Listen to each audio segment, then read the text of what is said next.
Viewers welcome back in our program जी। Doctor साहब साडे को पहला फेसबुक मैसेज आया है नवी दिल्ली तो वीर हरमोहन सिंह जी का। ये लिखते हैं डॉक्टर अमरजीत सिंह जी, मैं रोज ही तुहाडे विचार सुनदा हाँ, पर एक गल है, खालिस्तान वालिस्तान ना तुहाडी ना मेरी जिंदगी विच बनना है ते ना ही जरूरत है ते वेला पंगा। मैं दिल्ली विच जम्मिया, कोई महाराष्ट्र विच, कोई जम्मू विच जम्मिया, कोई ना कोई सिख भारत दे वख-वख खित्तियां विच जम्मिया है ते खुशहाल है अपनी मेहनत सदका। सरकार ने कोई लंगर नहीं लाया, तुसी रोज कोई ना कोई गल कर दिंदे हो विदेशां विच बैठ के। मैनूं तुहाडा गल करन दा तरीका चंगा लगदा है, गल करन दी भावना नहीं।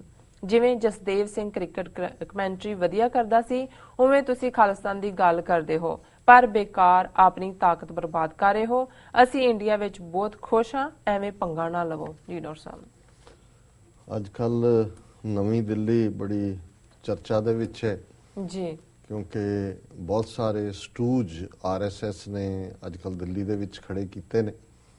उन्हां दे विच जिहदा मैं जिक्र एक स्टूज दा कीता सी, मैं तां उहदा नां लेना भी नहीं सी योग समझिआ, मैं तां RSS टूचा ही किहा सी, पर मैनूं हुण पता लगा भी वो टूचा जिहड़ा दिल्ली कमेटी दा मैंबर भी है। हालां मैं ये तां किहा सी कि भी ਉਹਨੂੰ ਮਨਜੀਤ ਸਿੰਘ जी के ਜਿਹੜਾ ऑनर ਕਰਦੇ ਦੀ फोटो है जी।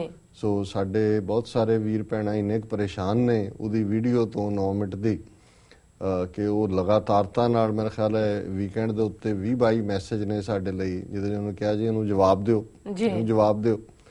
ਤੇ ਮੈਨੂੰ ਇਹ ਹਾਲਾਂਕਿ ਅਸੀਂ ਥੋੜਾ ਬਹੁਤ ਉਹਨੂੰ ਟਰੈਸ਼ ਕੀਤਾ ਔਰ ਈਵਨ ਵਾਇਸ ਆਫ ਖਾਲਸਾ ਦੇ ਉੱਤੇ ਵੀ, ਫਿਰ ਲੇਕਿਨ ਮੈਨੂੰ ਕਈ ਵਾਰੀ ਇਹ ਹੈਰਾਨੀ ਵੀ ਹੁੰਦੀ ਹੈ ਕਿ ਸਾਡੀ ਅਪਰੋਚ ਇੰਨੀ ਰਿਐਕਟਿਵ ਕਿਉਂ ਹੋ ਗਈ।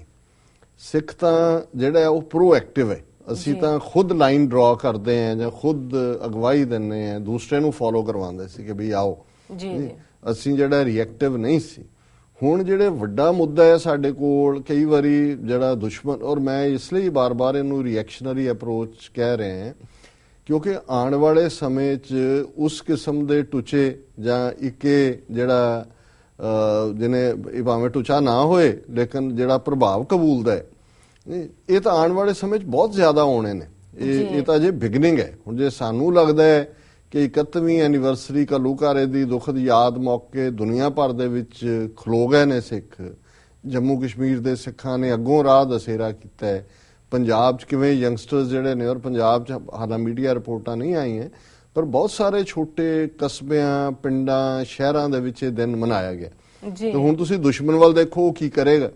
ਉਹ ਤੁਹਾਨੂੰ ਤੁਹਾਡੇ ਰਸਤੇ ਤੋਂ ਭਟਕਾਉਣ ਦੇ ਲਈ ਇਸ ਕਿਸਮ ਦੇ ਵਿੱਚ ਲਿਆਏਗਾ ਤਾਂ ਕਿ ਤੁਸੀਂ ਉਹਦੇ 'ਚ ਉਲਝੋ।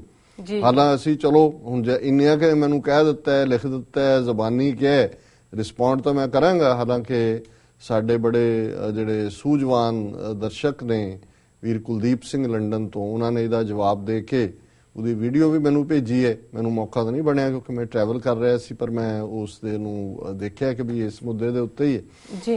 ਹੁਣ ਇਹ ਵੀ ਜਿਹੜੇ ਕੀ ਨਾਂ ਸੀਗਾ ਇਹਨਾਂ ਦਾ, ਹਰਮਹਿੰਦਰ, ਇਹਨਾਂ ਦਾ ਨਾਮ ਹੈ ਹਰਮੋਹਨ ਸਿੰਘ। ਹਰਮੋਹਨ ਸਿੰਘ। ਹੁਣ ਉਹਨਾਂ ਨੂੰ ਸਾਡਾ ਅੰਦਾਜ਼ ਤਾਂ ਬਹੁਤ ਵਧੀਆ ਲੱਗਦਾ। ਵੈਸੇ ਜਦੋਂ ਇਹਨਾਂ ਨੇ ਜਸਦੇਵ ਸਿੰਘ ਦੇ ਨਾਲ ਕੰਪੇਅਰ ਕੀਤਾ ਤੇ ਇੱਕਦਮ ਮੇਰੇ ਜਿਹੜਾ ਚਾਈਲਡਹੁੱਡ ਡੇਜ਼ ਜਸਦੇਵ ਸਿੰਘ ਦੀ ਕਾਮੈਂਟਰੀ ਯਾਦ ਆ ਗਈ। ਹੁਣ ਹਾਲਾਂਕਿ ਜਸਦੇਵ ਸਿੰਘ ਹਰਿਆਣਵੀ ਜਾਟ ਸੀ, ਪਰ ਜਾਟਾਂ 'ਚ ਵੀ ਕਈ ਵਾਰੀ ਇਸ ਕਿਸਮ ਦੀ ਸੀ ਪਰੰਪਰਾ, ਜਦੋਂ ਕਿਸੇ ਦਾ ਬੱਚਾ ਨਹੀਂ ਬਚਦਾ ਜਾਂ ਦੂਜਾ ਕਿਤੇ ਗੁਰਦੁਆਰੇ 'ਚ ਜਾ ਕੇ ਸੁਖਣਾ ਸੁਖਦੀਆਂ ਸੀ ਜਾਟਨੀਆਂ, ਤੇ ਉਹਨਾਂ 'ਚੋਂ ਹੀ ਉਹ ਸੀ। ਬਾਕੀ ਉਹਦਾ ਟੱਬਰ ਸਾਰਾ ਜਾਟ ਸੀ, ਰਿਹਾ ਉਹ ਸਿੱਖੀ ਸਰੂਪ 'ਚ, ਪਰ ਪੱਕਾ ਇੰਡੀਅਨ ਨੈਸ਼ਨਲਿਸਟ ਸੀ। ਪਰ ਉਹਦੀ ਕਾਮੈਂਟਰੀ ਬਹੁਤ ਵਧੀਆ ਹੁੰਦੀ ਸੀ ਜੀ, ਔਰ ਇਹਦੇ 'ਚ ਕੋਈ ਸ਼ੱਕ ਨਹੀਂ ਹੈ ਕਿ ਵੀ ਉਹਦੀ ਕਾਮੈਂਟਰੀ ਬਹੁਤ ਵਾਰ ਮੈਚ ਨਾਲੋਂ ਜ਼ਿਆਦਾ ਕਾਮੈਂਟਰੀ ਦਾ ਸਵਾਦ ਲੈਣ ਦੇ ਲਈ ਤਾਂ ਉਹਦੀ ਹਿੰਦੀ ਦੇ ਉੱਤੇ ਪਕੜ ਸੀ। ਤੇ ਫਿਰ ਉਹ ਜਿਸ ਤਰੀਕੇ ਦੇ ਨਾਲ ਉਸਨੇ ਸੁਰਜੀਤ ਨੇ ਮੁਖਤਿਆਰ ਕੋ ਬॉल दिया, उसने उसको दिया और ये गोल है। सो ਉਹਦਾ ਜਿਹੜਾ ਸਾਰਾ ਅੰਦਾਜ਼ ਸੀ, ਉਹ ਤੁਹਾਡੀ ਸਾਰੀ ਹਾਰਟ ਬੀਟ ਔਰ ਤੁਸੀਂ ਉਹਦੇ ਨਾਲ ਭੱਜ ਰਹੇ ਹੁੰਦੇ ਸੀ ਜਿਵੇਂ ਤੁਸੀਂ ਬਾਲ ਦੇ ਨਾਲ ਨਾਲ ਦੌੜ ਰਹੇ ਹੋ। ਸੋ ਚਲੋ ਇਹਨਾਂ ਦਾ ਸ਼ੁਕਰੀਆ ਵੀ ਜਸਦੇਵ ਸਿੰਘ ਦੀ ਯਾਦ ਕਰਵਾ ਦਿੱਤੀ। ਬਾਕੀ ਉਹ ਕਹਿੰਦੇ ਨੇ ਐਵੇਂ ਪੰਗਾ ਨਾ ਲਓ ਤੇ ਖਾਲਿਸਤਾਨ ਵਾਲਿਸਤਾਨ ਕੋਈ ਨਹੀਂ ਬਣਨਾ, ਤੁਸੀਂ ਚਾਹ ਸ਼ਾਹ ਪੀਓ ਆਰਾਮ ਨਾਲ। ਫਿਰ ਨਾ ਇਹ ਕਿਉਂਕਿ ਸਾਨੂੰ ਚਾਹ ਸ਼ਾਹ ਵੀ ਨਹੀਂ ਮਿਲੀ, ਖਾਲਿਸਤਾਨੀਆਂ ਨੇ ਸਿਰ ਤੋਂ ਆ ਕੇ ਫੜ ਲਿਆ ਸਾਨੂੰ।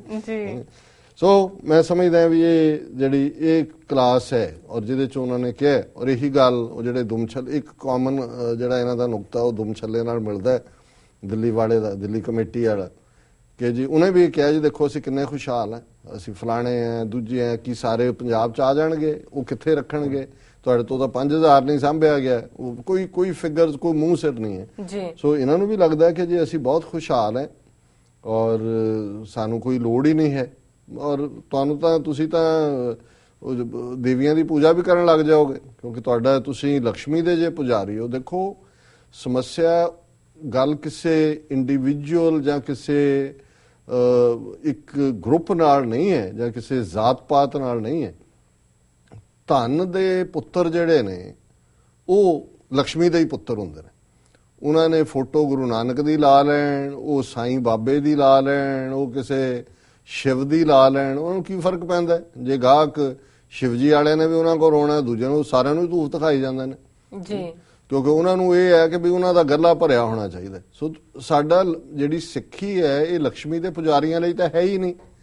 ਜੇ ਤੁਸੀਂ ਸਿੱਖੀ ਵੈਲਿਊਜ਼ ਨੂੰ ਧਨਾੜ ਜਾਂ ਖੁਸ਼ਹਾਲੀ ਦੇ ਨਾਲ ਜੋੜ ਕੇ ਕਿ ਆਰਥਿਕ ਤੌਰ ਤੇ ਤੁਹਾਡੇ ਕੋਲ ਤੁਹਾਡਾ ਉੱਥੇ ਤੁਸੀਂ ਸ਼ਿਵ ਸੈਨਾ ਨੂੰ ਚੰਦਾ ਵੀ ਦੇ ਰਹੇ ਹੋ ਕਿ ਉਹਨਾਂ ਨੇ ਗਣ ਪੱਪਾ ਮੋਰੀਆ ਕੀ ਉਹਨੂੰ ਕਹਿੰਦੇ ਨੇ, ਉਹ ਵੀ ਜੇ ਡੋਲਣਾ ਜਾਵੇ ਉਹ ਪਾਣੀ 'ਚ ਰੋੜਨਾ ਉਹਨੂੰ, ਉਹਦੇ ਵੀ ਤੁਸੀਂ ਨਾਲ ਤੁਰ ਪੈਂਦੇ ਹੋ ਜੀ। ਕੋਈ ਹੋਰ ਆ ਗਿਆ ਉਹਦੇ ਨਾਲ ਵੀ ਤੁਸੀਂ ਤੁਰ ਪੈਂਦੇ ਹੋ, ਵੀ ਜਿਹੜਾ ਆਇਆ ਉਹਦੇ ਨਾਲ ਤੁਸੀਂ ਤੁਰਨਾ ਹੀ ਹੈ ਐਜ਼ ਲੌਂਗ ਐਜ਼ ਤੁਹਾਡੇ ਗੱਲੇ 'ਚ ਪੈਸੇ ਆਉਂਦੇ ਰਹਿਣ। ਤੇ ਉਹਨਾਂ ਨਾਲ ਤਾਂ ਉਹਨਾਂ ਲਈ ਤਾਂ ਸਾਡਾ ਮੈਸੇਜ ਹੈ ਹੀ ਨਹੀਂ। ਤੁਸੀਂ ਜੀ ਸਦਕੇ ਭਾਰਤ ਮਾਤਾ ਦੀ ਗੋਦ 'ਚ ਬੈਠੋ, ਤੁਹਾਡੇ ਹੋਰ ਜਿਹੜੇ ਰਿਸ਼ਤੇਦਾਰ ਜਾਣੂ ਸੱਜਣ ਨੇ ਉਹ ਕੰਜਕਾਂ ਦੀ ਰੋਟੀ ਕਰਨ, ਉਹ ਗਣੇਸ਼ ਨੂੰ ਦੁੱਧ ਪਿਉਣ, ਉਹ ਪੁੱਠੇ ਲਟਕ ਕੇ ਯੋਗਾ ਕਰਨ, ਤੁਹਾਨੂੰ ਕੀ ਫਿਰ ਤੁਹਾਡਾ ਤਾਂ ਜਿਹੜਾ ਉਹ ਪੈਸੇ ਦੇ ਨਾਲ ਹੀ ਹੈ ਤੁਹਾਡਾ ਤਾਲੁਕ ਹੈ ਨੀ। ਸੋ ਕਿਉਂਕਿ ਇਹ ਸੋਚ ਇੱਥੇ ਕੀ ਖੜੀ ਹੈ। ਸੋ ਸਾਡਾ ਕੋਈ ਇਸ ਕਿਸਮ ਦੀ ਸੀਰੀਅਸ ਗੱਲ ਦਾ ਜਿਹੜਾ ਬਣਦਾ ਵੀ ਨਹੀਂ ਹੈ ਤੁਕ, ਕਿਉਂਕਿ ਜਿਸ ਅੰਦਾਜ਼ ਇਹਨਾਂ ਨੇ ਹਲਕੇ ਫੁਲਕੇ ਚ ਕਿਹਾ, ਚਲੋ ਉਹਨਾਂ ਨੂੰ ਸਾਡਾ ਅੰਦਾਜ਼ ਪਸੰਦ ਆਉਂਦਾ ਹੈ, ਬਹੁਤ ਚੰਗੀ ਗੱਲ ਹੈ। ਤੇ ਜਿਹੜਾ ਉਹਨਾਂ ਨੇ ਸਾਨੂੰ ਜਸਦੇਵ ਸਿੰਘ ਯਾਦ ਕਰਵਾਇਆ ਉਹ ਵੀ ਉਹਨਾਂ ਦੀ ਮਿਹਰਬਾਨੀ ਹੈ। ਪਰ ਅਲਟੀਮੇਟਲੀ ਗੋਲ ਇਹਨਾਂ ਦੇ ਪਾਲੇ 'ਚ ਹੀ ਹੋਣਾ ਤੇ ਫਿਰ ਇਹਨਾਂ ਨੂੰ ਪਤਾ ਨਹੀਂ ਲੱਗਣਾ ਵੀ ਇਹ ਗੋਲ ਤੇ ਗੋਲ ਕਿਵੇਂ ਹੋ ਰਿਹਾ। ਜੀ ਜੀ ਬਿਲਕੁਲ ਡਾਕਟਰ ਸਾਹਿਬ, ਇਹਨਾਂ ਦਾ ਫਿਰ ਵੀ ਸ਼ੁਕਰੀਆ ਜੀ। ਇਸ ਨਾਲ ਲੈਣਾ ਬ੍ਰੇਕ। ਵੀਅਰਸ ਤੁਸੀਂ ਕਿਤੇ ਨਹੀਂ ਜਾਣਾ, ਮਿਲਦੇ ਹਾਂ ਛੋਟੇ ਜਿਹੇ ਬ੍ਰੇਕ ਤੋਂ ਬਾਅਦ।